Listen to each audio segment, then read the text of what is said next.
So this is Mart Mart, and you should read Mart Mart because Mart Mart is Yeah, Mart Mart's really good. Mart Mart. This is a full screen. Oh, I think I read this. Mart Mart is so good. Okay. So Who's playing who? I'll play Mart.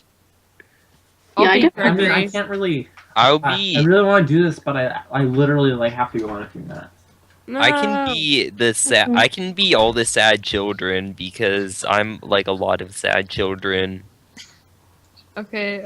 As one I'll be the very sad narrator, child, actually. I can be both, or I can be all of them. You know. I'll be the narrator, and you guys can figure it out. Okay. All right. Should I start? Yeah. Yeah. Okay. Am I still on? Yeah. Okay. One horribly hot orange-gray evening in October, Mart peered out of the dusty window of his store, Mart Mart, and saw, much to his, I've never known how to pronounce that word, Chagrin. that the school children were still parading throughout the streets. How grotesque. The sight made him physically ill. He couldn't believe it. It was unbelievable. He couldn't Mart knew believe what it. he It had was to do. unbelievable. He would cleanse the earth of the scum. The reluctant, mopey school children couldn't be allowed to run amok any further. He would lure them to Mart Mart and destroy them one by one. The children wandered about in blue-sputtered herds, giggling and talking amongst Hey, themselves. Charlie's family member. My mother. Mart narrowed his eyes. What did children like? Horses, of course. All children liked horses. He was sure. Hello, children. Hello, Mart. What a bad children. horrible man. Do you like horses? Um. I'll bet you like horses. Where are you going? The children gazed up at him blearily through the layers of dirt and grime in their eyelashes. Their eyes were sunken. They were clearly deprived of much-needed sleep. We're trying to find a pool, Mart. Oh, a pool. High What five. idiotic children. Why don't you come to Mart Mart? I'm sure you'll find a nice big pool sometime. But right now, it's not the optimum weather for swimming. What? What? But But Mart, it's it's so so hot hot out. out. Yes, This is- think yes. of a pool, clear water with light rippling across it, blue and shining like a coin. A coin? We'll drink it all up. But the pool water will be chlorinated. You don't want to drink that. Oh, we're very thirsty, very Mart. thirsty, Mart. What nonsense. That water will only make you thirstier. Oh, well, we can swim in it to cool off. That's not how it works. This is very true, but it won't quench your thirst. Come inside Mart Mart. There will be lots of horses and all. And also maybe a swimming pool. A swimming pool? A swimming pool? A swimming pool. The huddle of children narrowed their eyes. Mart stared on, swallowing in an attempt to get rid of the scratchiness coating his throat. He was increasingly aware of how uncomfortable his shirt collar was, had the plastic name tag safety pin pulled on the breast pocket, and he was displeased. School children were terrible customers at Mart Mart. They scarcely bought anything and more often stole the adult magazines. It was despicable. Oh, well, you never know. I don't know what's in there. The boy with poorly cared for shoes was, Mart suddenly realized, clearly the leader of the group from his position, stance, and general aura of wisdom. The others looked to him now. How about it, Gregory? What do you think?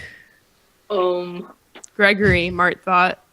Come on, Gregory. It will be terrific. Just like a coin, as you said so poetically. Gregory is a terrible poet. What a tacky name What? tag. I'll have to think about it. Oh, We've been crap, that was the traveling same so person. long. I think we should take a break. I don't know. No, I'm sick of your silly decisions. I'm going in, and whoever else wants to can come too. No, I'd hate to break up your little band here. Yes. Gregory appeared more relaxed at Mart's sudden change of heart, but still tilted his head to the side in suspicion. You could see his socks through the opened-up tip of his shoes, white, with gray tips and small red dotted stripe along the gray part. Hanes, probably, an admirable brand of sock in Mart's opinion, but this didn't sway him on the matter of school children. They had to go, all of them. Well, I mean, I guess it couldn't do any harm. We were just gonna look around, all of us together. Wonderful. They entered Mart Mart nervously, glancing about the racks of magazines, tourist mugs, and T-shirts saying things like "Shop smart at Mart Mart." Unsatisfactory shoes continually squeaked against the floor. Mart worked so hard to keep shiny and lemon-scented, although people didn't usually press their faces to it. He sneakily tripped the brown-haired girl and widened his eyes in shock when she fell. Ah! I'm very sorry. I didn't mean to do that. Is that lemon? The other children paid no attention to their friend's unfortunate fall. They were much too busy staring at the Mart Mart Munchie ice drink machine. Those look nice. Those look very nice. Sweet and sour, super succulent, syrupy, sunny, stingray, strawberry. Wow, I want to try that flavor. Be right back. And, ooh, look at this one, Gregory. What, does Gregory say something? Sorry. Yeah. I'm forgetting we don't have any money. Sad Yeah. brown. Yeah, duh. We can't get any Mart Mart munchies. Well, unless... They stared at Mart, who shrugged, grinned, and indicated the cash register. I'd love to give away the munchie drinks for free, but sadly, that's not the kind of place I'm able to run. I have a house and a family, you know? Oh, do you have any kids? I'm back. These silly children will never know I live right here in Mart Mart and have no family. Oh my gosh. Yes. I see. Gregory paused to gaze a few more longing seconds at the flavor menu, particularly lingering over the mango tangy, magnificent extra deluxe banana peach orange cream delight, but settled his eyes politely, although eerily, back on Mart's face. That kid has really fishy eyes. What are their names? Mart did not know what to say. He had never considered it before. Mart and Martina. Oh. So, you like horses, right? It was all going wrong. Mart's pulse quickened. He had to get it over with, now or never. The yellow-haired boy, brown-haired girl, and girl with glasses, named Benny, James, Becky, and Lucinda, respectively, were all distracted by the new attraction of cheap plush toys in the corner. He had to act now and take out the ringleader while he could. This would weaken the others, force them apart. They wouldn't know what to do. Mart guessed that Gregory was the only thing bringing them together on their journey, whatever it was. Hold on. Not particularly. I see. Hey, look over there. He waved a pointed finger wildly, excitingly into the air, but Gregory's eyes failed to land on the spot. It was only a moth banging desperately into a harsh white overhead light, and it had all been a villainous ruse anyway. But still Mart felt his spirits sink a little, and Gregory continued to gaze calmly ahead. Why did everyone ignore him? What did they think he was anyway? Some kind of creep? He only wanted love, that was all. Something his mother had never seemed to be interested in giving. My father wasn't around very much. I'm sorry to hear that. What about your dad? He's dead. Oh. Well, that's what they said he was in school too. Just a creep, not really worth anything. Those spooky little kids, like they know a non-creep when they saw one. They didn't know anything. Kids were so dumb. Are you okay? Yes. Mart was not okay. Okay. It's not a big deal or anything. You don't have to cry. I never knew him. It wasn't like... What?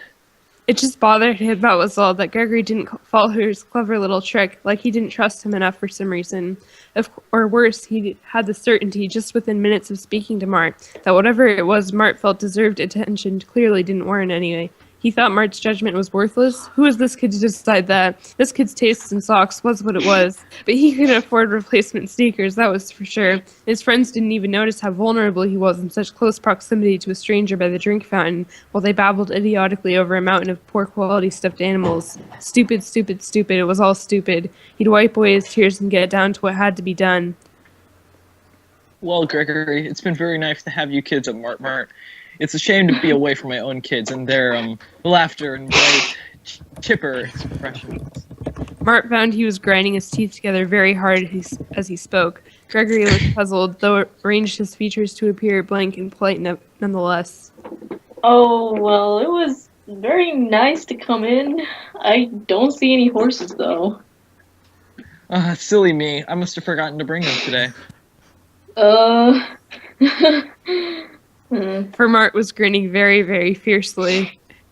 And by God, the swimming pool, very foolish of me. I'm terrible, really terrible, Gregory. God, you don't even know. Oh, that's okay. Mart leaned forward and seized the boy's thin shoulders, shaking him violently. You don't understand. I'm terrible. I'm a terrible person.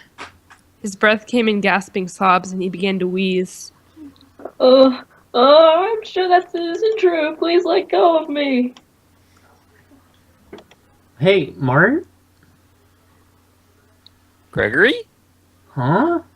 Let go of me. Stop it. Suddenly, unnervingly, Mart's sobs turned into cackles as he smashed Gregory's skull against the Mart Mart munchie machine. Lucinda, James, and Becky all gasped in horror as the redness pooled around their friend's pale, still face, as startlingly bright red as a sweet and sour, super succulent, syrupy, sunny, stingray strawberry munchie. It was terrible. He stared straight ahead, his eyes like empty pools. For him, there was no foreseeable future swimming pool shining like a coin, and the yellow sun had fallen below the dusky hills like the hope and futures of the 4 children. God, those eyes are fishy. You're a murderer! What?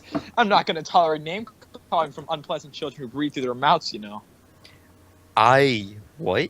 You killed someone! You murdered our friend! Gregory can't be dead! She rushed forward, sobbing, but Lucinda pulled her back. Don't let him murder you too, that murderer. Now, stop that. Blood everywhere! He looked nauseous as though he might faint. Surprise! Wait, no! All of them watched in stricken terror as Gregory turned his face to the lemon-scented floor and began to lick it. Relief flooded Lucinda's features. She wore thick spectacles, and so was naturally the brains of the group. Why? It's not blood at all. It's syrup flavoring for a munchie drink. Oh! Gregory, you're okay. Her eyes flashed ecstatically, and she rushed forward, ignoring Mart, who anyway looked very confused and saddened indeed at his latest plan gone so horribly wrong. What? Oh no, it's not syrup flavoring at all. This is blood, all right. Narrator. He grinned up at them with an endearingly crooked set of teeth and began to laugh, a wonderful, warm, sunny laugh that touched everyone's heart except the one belonging to Mart, who'd actually died long ago. It's just, I'm so... He sputtered with laughter and was unable to finish his sentence, so jolly was he. Becky, James, and Lucinda implored him to finish, their eyes sparkling with suppressed mirth. I'm so thirsty. Wait, can I read the last paragraph? These pretzels make me thirsty. Yeah, you can. Okay. What is this? They all joined together in uproarious laughter, white teeth flashing in the overhead lights as the moth finally beat itself to death and fell to the floor. The laughter shook their half-starved frames and felled the plush animals from the shelves, whose stitched smiles seemed only to reflect their happiness and togetherness and sunniness despite the darkness outside Mart Mart. But there in the light that bathed the little shop, despite the hopelessness of being trapped in this eternal limbo place that seemed only to contain mini-marts and abandoned ballparks and play parks, and other lost children, and one very bitter person who couldn't properly carry out a murder, there in the middle of Mart Mart they hugged each other and laughed, an achingly beautiful laughter, best friends for all time. Mart sat in the corner and cried.